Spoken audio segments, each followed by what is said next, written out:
వ్యవహారంలో జరుగుతున్నటువంటి ఢిల్లీలో జంతర్ మంతర్ వద్ద నిరసనలు రేకెత్తున్నటువంటి సందర్భంలో తెలంగాణ రాష్ట్రంలో కూడా బీఆర్ఎస్ పార్టీ ఆధ్వర్యంలో నీట్ పేపర్ లీక్ వ్యవహార విషయంలో విద్యార్థులందరూ కూడా మద్దతుగా బీఆర్ఎస్ పార్టీ కార్యకర్తలు నాయకులు కూడా విశేషంగా మద్దతు తెలుపుతున్నటువంటి సంఘీభావం తెలుపుతున్నారు. ఇదే క్రమంలో మనతో పాటు మాట్లాడడానికి బీఆర్ఎస్ పార్టీ మహిళా నాయకురాలు పావని గౌడ్ ఉన్నారు. వారిని అడిగి తెలుసుకునే ప్రయత్నం చేద్దాం. నమస్తే మేడం. ఈ రోజున నీట్ పేపర్ విద్యార్థులకి ఆందోళన చేస్తున్నటువంటి నేపథ్యంలో మీరు కూడా సంఘీభావం తెలుపుతున్నారు. ఎలా చూడొచ్చు కేంద్ర ప్రభుత్వం చేస్తున్నటువంటి వైఖరికి? కేంద్ర ప్రభుత్వంది చూడొచ్చు, రాష్ట్ర ప్రభుత్వంది చూడొచ్చు. ఏం చూడొచ్చు అంటే దొంగలు పడ్డ 6 నెలల కుక్కలు మురిగినట్టుగా చూడొచ్చు. ఇక్కడ రాష్ట్రంలో ఉన్న విద్యాశాఖ మంత్రి ఎవరైతే ఉన్నాడో ఆయన హయాంలా గురుకుల విద్యార్థులు పిట్టల్లాగా రాలిపోతారు. ఆడ దేశంలో ఉన్న విద్యాశాఖ మంత్రి హయాంలా పేపర్లు లీక్లు అయితే 23 మంది విద్యార్థులకు పైగా చచ్చిపోతారు.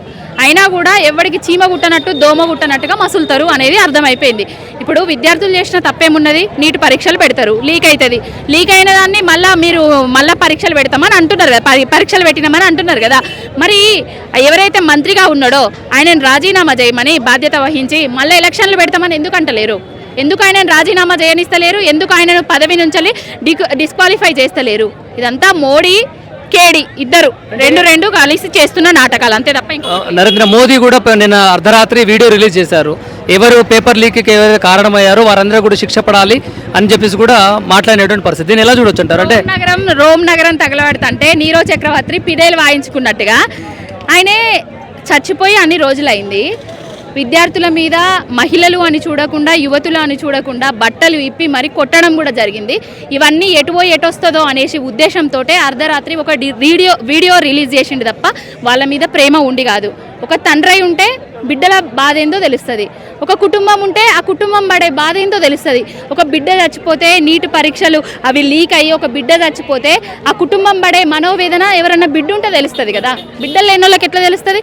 విద్యార్థులను నక్సల్స్, అర్బన్ నక్సలైట్స్ అంటారు, విద్యార్థులను సంఘ విద్రోహాల శక్తులు అంటారు, విద్యార్థులను ఇంకొకటి వాటిగా పోలికలు చేసి చూపిస్తున్నారు. వీళ్ళందరూ విద్యార్థులు కాదా? అక్కడ కనిపిస్తున్న వాళ్ళందరూ, ఇక్కడికి వచ్చిన వాళ్ళందరూ విద్యార్థులు కాదా?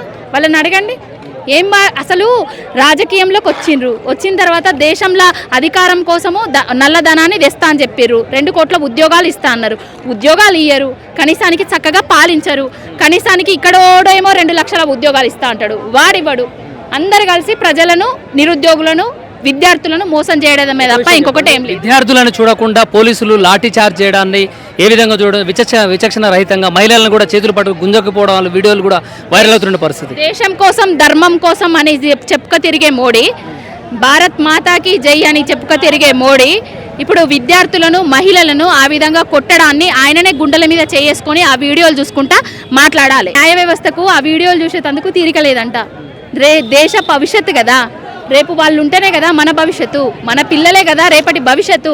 ఆ భవిష్యత్తు లేకపోతే మనం అంధకారమే కదా. వాళ్లకు జరుగుతున్న అన్యాయాన్ని చూడడానికి టైం లేకపోతే మరి రైతులకు జరిగే అన్యాయం చూడడానికి టైం ఉందా? నిరుద్యోగులకు జరిగే అన్యాయానికి చూడడానికి టైం ఉందా? మహిళల మీద జరుగుతున్న అఘాయిత్యాలను చూడడానికి టైం ఉందా? ఏది లేదన్నట్టే కదా. రాహుల్ గాంధీని అరెస్ట్ చేసిన నేపథ్యంలో సీఎం రేవంత్ రెడ్డి అమానుషం అలా నిరసన తెలియజేస్తున్నారు అని అంటారు. కానీ ఇక్కడ తెలంగాణ రాష్ట్రంలో అరెస్ట్ చేస్తున్నటువంటి పరిస్థితి, దీన్ని ఎలా చూడొచ్చు? రాహుల్ గాంధీకి మాట్లాడే నైతిక హక్కు ఉందా? రాజ్యాంగాన్ని పట్టుకొని దేశం మొత్తం తిరుగుతాడు కదా. దేశం మొత్తం తిరిగే రాహుల్ గాంధీకి తెలంగాణలో విద్యార్థుల మీద, నిరుద్యోగుల మీద జరుగుతున్న అఘాయిత్యాలు కనబడతలేవా? నైతిక హక్కు ఉందా ఆయనకు మాట్లాడడానికి? దేశంలో ఒక విధంగా, రాష్ట్రంలో ఒక విధంగా అనుకుంటున్నాడా? అక్కడ వాళ్ళు చేస్తుంది తప్పు అయితే ఇక్కడ నువ్వు పెట్టిన బానిస చేస్తున్నది కూడా తప్పే. దీని మీద మాట్లాడి అక్కడ వాళ్ళ దగ్గరికి పోయి సంఘీభావం తెలుపు. ఎలా చూడొచ్చు రానున్న రోజుల్లో? ఇప్పుడు నీటికి సంబంధించి జాతీయ పార్టీలు వద్దనుకుంటున్నాయి, దేశ యువత ప్రత్యామ్నాయం ఎత్తుకుంటున్నారు. ప్రత్యామ్నాయ పార్టీ కావాలనుకుంటున్నారో, ఎవరైతే ఉద్యోగాలు ఇస్తారో, ఎవరైతే దేశాన్ని మంచిగా పాలిస్తారో, ఎవరైతే రైతులకు చక్కగా నీళ్ళు ఇస్తారో, ఎవరైతే రైతులకు ఎరువులు ఇస్తారో, ఎవరైతే గృహిణులకు, మహిళలకు రక్షణ ఇస్తారో అలాంటి వాళ్ళు కావాలనుకుంటున్నారు. ప్రత్యామ్నాయం ఎత్తుకుతారు. 2 జాతీయ పార్టీలకు కూడా బీటలు వారే కాలం దగ్గరలోనే ఉన్నది. బీజేపీకి రానున్న రోజుల్లో భవిష్యత్తు ఉంటుందనుకోవచ్చా, లేకుంటే ఏమైనా పతనమయ్యేటువంటి పరిస్థితులు నెలకొడుతున్నాడు? కంగ్రాచులేషన్స్ మోడీకి. ఎవరితో గోక్కోవద్దో వాళ్ళతోటే గోక్కున్నాడు, యువతులతోటే గోక్కున్నాడు, యువతతోటే గోక్కున్నాడు. వాళ్ళు ఈయన బీటలు వారెచ్చడం ఖాయం.